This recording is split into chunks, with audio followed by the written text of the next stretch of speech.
नमस्कार, खबर समय जगत में आपका स्वागत है। मैं हूं आपके साथ जितेंद्र जैन। आइए नजर डालते हैं आज की कुछ ताजा तरीन खबरों पर। भोपाल श्री राम मंदिर पर कांग्रेस के बॉयकॉट पर भोपाल से बीजेपी सांसद साध्वी प्रज्ञा सिंह ने बड़ा बयान दिया है।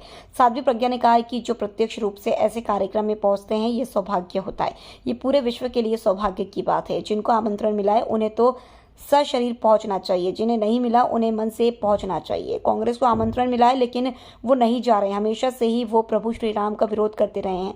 उन्होंने कहा कि उनके मुंह पर सरस्वती मां विराजमान होकर मान करवाया है, अब पूरा काम निर्विघ्न रूप से पूरे होंगे। कांग्रेस नेता दिग्विजय सिंह के अधूरे मंदिर के बयान पर कहा कि वो हमेशा से विरोध करते रहे हैं। जब नींव रखी जा रही थी तब भी विरोध किया था। सभी भक्त श्री राम प्रभु के कार्यक्रम का उत्सव मनाएं, कुकर्मी कांग्रेस के नेताओं की बातों में आए। प्रभु रामचंद्र भगवान की जय।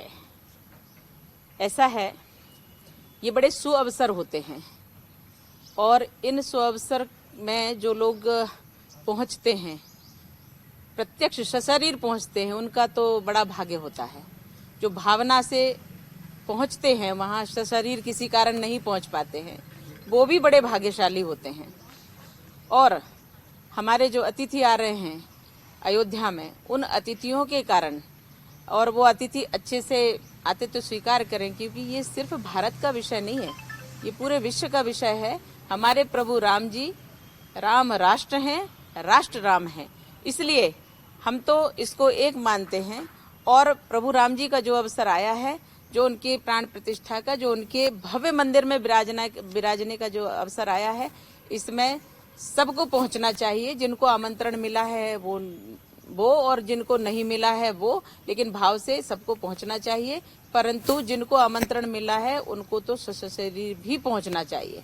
मुझे लगता है कि जीवन भर जो विरोध करते रहे, अजामिल जैसा, तो जो जीवन भर विरोध करते रहे, अगर उनको अवसर मिल रहा है तो मुझे लगता है पहुंचना चाहिए। और नहीं पहुंचे, अब उन्होंने घोषणा कर दी कि हम नहीं पहुंचेंगे, तो कोई बड़ी बात नहीं है, क्योंकि ऐसे कांग्रेसियों ने सदैव से प्रभु राम जी के अस्तित्व को नकारा है।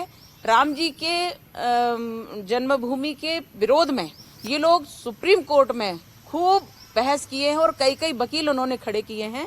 और उसके बाद राम सेतु को भी नकार दिया है। इन्होंने प्रभु राम जी के अस्तित्व को नकारा है, फिर सनातन धर्म को गालियां दी हैं। तो इनका तो मुझे लगता है कहीं किसी प्रारब्ध का कोई कण जागृत हुआ होगा जो इनको पत्रिका मिल गई।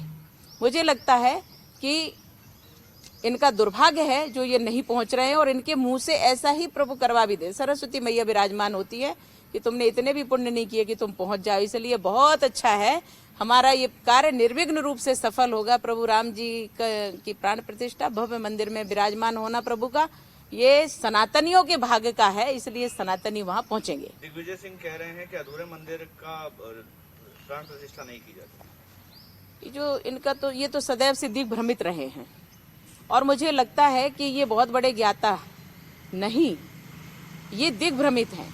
मुझे एक और बात समझ में आती है कि जब प्रभु राम जी के मंदिर में शिलान्यास हो रहा था, जब वहां नींव रखी जा रही थी, उस समय उसके पहले भी ये विरोध कर रहे थे, मुहूर्त ठीक नहीं है, मुहूर्त ठीक नहीं है, ये सब विरोध कर ही रहे थे वो। तो मैं तो कहती है कि एक पल का इन्होंने प्रभु राम जी के कार्य का विरोध किया है, लेकिन भाजपा ने सदैव देशभक्त बनकर, राम भक्त होकर के आंदोलन प्रारंभ किया, क्योंकि सबके मन में पीड़ा थी। ये भारत है, ये भारत की जनता है, ये भारत प्रभु राम जी के भक्त हैं। ये भाजपा जो है ये भक्तों से बनी है, ये भाजपा जो है राष्ट्र भक्तों से बनी है।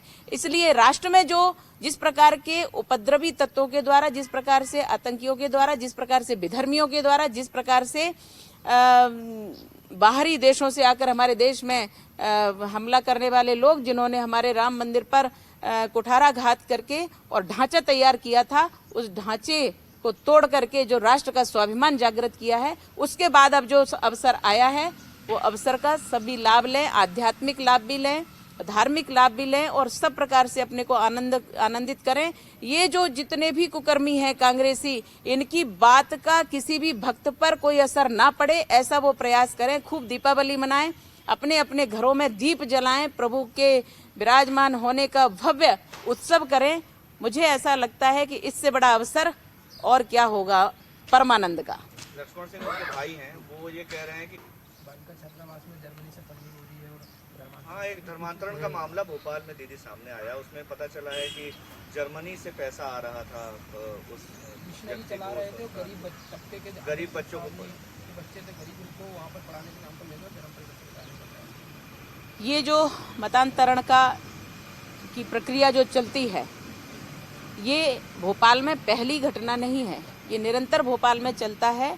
और ये लोग सेवा की आड़ में ये दुष्कृत्य करते हैं, ये सेवा की आड़ में षड्यंत्र करते हैं और यह विदित है, सर्वविदित है।